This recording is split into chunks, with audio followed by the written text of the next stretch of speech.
नमस्कार दोस्तों। आज हम बात करेंगे रेमंड कंपनी के वित्तीय वर्ष 2022 टू 23 के वार्षिक रिपोर्ट के विश्लेषण पर आधारित निवेशकों के नजरिए की। इस प्रस्तुति में हम रेमंड के वित्तीय प्रदर्शन, व्यापार विविधीकरण, बाजार नेतृत्व, रणनीतिक पहल, डिजिटल और वैश्विक विस्तार, कर्ज प्रबंधन, जोखिम और संभावनाओं पर चर्चा करेंगे। तो चलिए शुरू करते हैं। दोस्तों, पहले हम रेमंड के वित्तीय प्रदर्शन पर नजर डालते हैं। इस वित्तीय वर्ष में कंपनी ने अपनी सर्वोच्च कंसोलिडेटेड राजस्व दर्ज की, जो कि 8,337 करोड़ रुपये थी। यह पिछले वित्तीय वर्ष के 6,348 करोड़ रुपये की तुलना में 31% की वृद्धि है। संचालन व्यय 2204 करोड़ रुपये था। एबिटा 1322 करोड़ रुपये पर पहुंच गया, जो कि अब तक का सर्वोच्च है और पिछले वर्ष के 881 करोड़ रुपये से कहीं अधिक है। कर और असाधारण वस्तुओं से पहले का लाभ 829 करोड़ रुपये था और सबसे महत्वपूर्ण नेट लाभ 537 करोड़ रुपये था, जो कि कंपनी के इतिहास में सबसे ज्यादा है। रेमंड ने अपने व्यापार को विविध रूप में विकसित किया है। इसमें B2B और B2C दोनों बाजारों में टेक्सटाइल और परिधान खंडों के विभिन्न उत्पाद शामिल हैं, जैसे कि Raymond ready to wear, Park Avenue और एथनिक्स। वे 27 राज्यों में राष्ट्रीय स्तर पर और 90 से अधिक देशों में अंतर्राष्ट्रीय स्तर पर संचालित हैं। निर्यात उनके कुल कारोबार का 5.6% है। व्यापार को शर्टिंग फैब्रिक, ब्रांडेड रेडीमेड परिधान, गारमेंट मैन्युफैक्चरिंग, टूल्स और hardware, auto components, real estate विकास और अन्य जैसे खंडों में विभाजित किया गया है। बिक्री की मात्रा FY23 में 26.6 मिलियन मीटर थी, FY22 के 22.2 मिलियन मीटर से अधिक। उत्पादन क्षमताएं कोल्हापुर प्लांट में 28.6 million metre, Amravati plant linen में 5.3 मिलियन मीटर और लिनन और मिश्रित फैब्रिक में 1483 टन लिनन यार्न्स शामिल हैं। रेमंड अपने B2C केंद्रित जीवन शैली व्यापार पर ध्यान दे रहा है, जिसमें सूटिंग, शर्टिंग, ब्रांडेड परिधान और गारमेंटिंग शामिल है। कंपनी रणनीतिक रूप से रियल एस्टेट कंपनी की ओर बढ़ रही है, साथ ही इंजीनियरिंग और डेनिम व्यवसायों में निवेश कर रही है, जोर दे रही है उत्पाद नवाचार पर और अपने वितरण नेटवर्क की ताकत का लाभ उठा रही है। रेमंड ने भारत में सूटिंग और शर्टिंग फैब्रिक्स में अपनी प्रमुख स्थिति को मजबूत किया है और 2015 के लॉन्च के बाद से घरेलू संगठित बाजार में सबसे बड़ा over the counter OTC branded shirting player बन गया है। विश्व स्तर पर कंपनी भारत में वर्स्टेड सूटिंग फैब्रिक्स में अग्रणी है और दुनिया के सबसे बड़े लोगों में से एक है। यह भारत से पुरुषों के टेलर्ड सूट्स, जैकेट्स और ट्राउजर्स का सबसे बड़ा निर्यातक है और ब्रांडेड परिधान पुरुषों के वस्त्र खंड में अग्रणी खिलाड़ियों में से एक है। रेमंड की महत्वपूर्ण विनिर्माण क्षमता है, जिसमें शामिल हैं लगभग 120 मिलियन मीटर प्रतिवर्ष की सूटिंग, शर्टिंग और डेनिम की कपड़े क्षमता, लगभग 11 मिलियन टुकड़े प्रतिवर्ष के जैकेट्स, ट्राउजर्स, वेस्ट्स, शर्ट्स और डेनिम, लगभग 110 मिलियन टुकड़े प्रतिवर्ष के फाइल्स और ड्रिल्स और लगभग 15 मिलियन टुकड़े प्रतिवर्ष के रिंग गियर्स, फ्लेक्स प्लेट्स और वाटर पंप बेयरिंग्स। रेमंड ने अपने व्यापार मॉडल को पुनर्स्थापित किया और कोविड-19 महामारी के दौरान अपने रियल एस्टेट व्यवसाय की स्थापना की, जिसकी बुकिंग वैल्यू लॉन्च के 4 वर्षों में लगभग 3,900 करोड़ रुपये तक पहुंच गई है। कंपनी ने स्थायी वार्षिक लागत में लगभग 400 करोड़ रुपये की बचत की है। लाइफस्टाइल व्यवसाय का डीमर्जर, जिसमें ब्रांडेड टेक्सटाइल, ब्रांडेड परिधान और गारमेंटिंग शामिल हैं, निवेशक अवसरों पर ध्यान केंद्रित करने और पूंजी तक बेहतर पहुंच के लिए किया गया है। FMCG व्यवसाय की बिक्री, जिसमें डिओडोरेंट्स और यौन स्वास्थ्य पोर्टफोलियो के साथ साथ पार्क एवेन्यू और कामसूत्र ट्रेडमार्क शामिल हैं, को Godrej consumer products limited (GCPL) को 2825 करोड़ रुपये में बेचा गया है। यह बिक्री ने रेमंड को समूह स्तर पर नेट डेप्ट फ्री बना दिया है। डिजिटल परिवर्तन और चैनल सगाई, जिसमें नई उम्र की तकनीकों का एकीकरण, डिजिटल क्षमताओं का विकास और भारत भर में ओमनी चैनल उपस्थिति में सुधार शामिल है।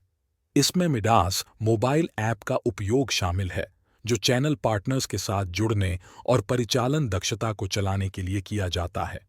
वित्तीय सावधानी और विकास इंजनों पर ध्यान, जिसमें लाइफस्टाइल व्यवसाय, टेक्सटाइल और अपैरल व्यवसाय और रियल एस्टेट व्यवसाय शामिल हैं, पर केंद्रित है। लाइफस्टाइल व्यवसाय के डीमर्जर से 2 स्वतंत्र नेट डेप्ट फ्री सूचीबद्ध इकाइयां बनेंगी, जो लाइफस्टाइल और रियल एस्टेट व्यवसायों पर केंद्रित होंगी। वर्किंग कैपिटल प्रबंधन और ऋण में कमी, जिसमें अपने चरम स्तर से लगभग 46% की कमी, सितंबर 2019 में 98 दिनों से मार्च 2023 में 53 दिनों तक, और नेट आरण में लगभग 1700 करोड़ रुपये की कमी शामिल है। रेमंड ने उत्पाद विकास और तकनीकी क्षेत्र में मजबूत प्रयास किए हैं, जिसमें डिजिटल तकनीक पर ध्यान दिया गया है और डिजाइनरों और अंतर्राष्ट्रीय रुझानों के साथ सहयोग पर बल दिया गया है। इस दृष्टिकोण ने उनके प्रीमियम गुणवत्ता वाले उत्पाद पेशकशों का समर्थन किया है। डिजिटलीकरण पहलों में FY 2022-23 में रेमंड ने ग्राहकों के लिए एक ओमनी चैनल अनुभव बनाने और डिजिटल फर्स्ट मानसिकता को अपनाने पर जोर दिया। इसमें विभिन्न व्यवसायों के लिए अनुकूलित डिजिटल समाधान और स्टोर नेटवर्क में ओमनी चैनल पैठ का विस्तार शामिल था। रेमंड के पैन इंडिया रिटेल नेटवर्क और मल्टी ब्रांड आउटलेट्स के माध्यम से सभी चैनलों में मजबूत वृद्धि हुई थी। शिक्षा और प्रशिक्षण पर ध्यान देने के हिस्से के रूप में रेमंड ने शहरी और ग्रामीण शिक्षा के बीच के अंतर को पाटने के लिए स्मार्ट क्लास समाधान और इंटरैक्टिव लर्निंग जैसी पहलों का समर्थन किया है। यह शिक्षा में आधुनिक युग की तकनीकों और व्यावसायिक प्रशिक्षण को भी शामिल करता है। वैश्विक वस्त्र उद्योग की संभावनाएं इसे 2023 में लगभग $610 बिलियन से 2027 में लगभग $755 बिलियन तक 5.5% की CAGR से बढ़ने की उम्मीद है। इस वृद्धि ने रेमंड को वस्त्र उद्योग में अपने वैश्विक पदचिह्न का विस्तार करने के लिए अवसर प्रदान किया है।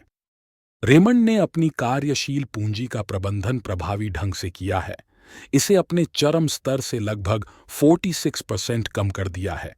सितंबर 2019 में 98 दिनों से मार्च 2023 में 53 दिनों तक। कंपनी ने अपने नेट ऋण को लगभग 1700 करोड़ रुपये तक कम कर दिया है। वर्ष के दौरान लगभग 400 करोड़ रुपये के नेट ऋण में कमी के साथ नेट अर्न इक्विटी अनुपात में सुधार हुआ है, जो 31 मार्च 2023 को 0.2x पर है, जबकि 31 मार्च 2022 को यह 0.4x था। FMCG व्यवसाय की बिक्री और अऋण भुगतान, जो गोदरेज कंज्यूमर प्रोडक्ट्स लिमिटेड को 2825 करोड़ रुपये में की गई थी, ने रेमंड को बाहरी अऋण चुकाने और नेट ऋण मुक्त बनने की ओर बढ़ने में मदद की है, जिससे लगभग 1500 करोड़ रुपये की अतिरिक्त नकदी विकास पूंजी के रूप में उपलब्ध हो गई है।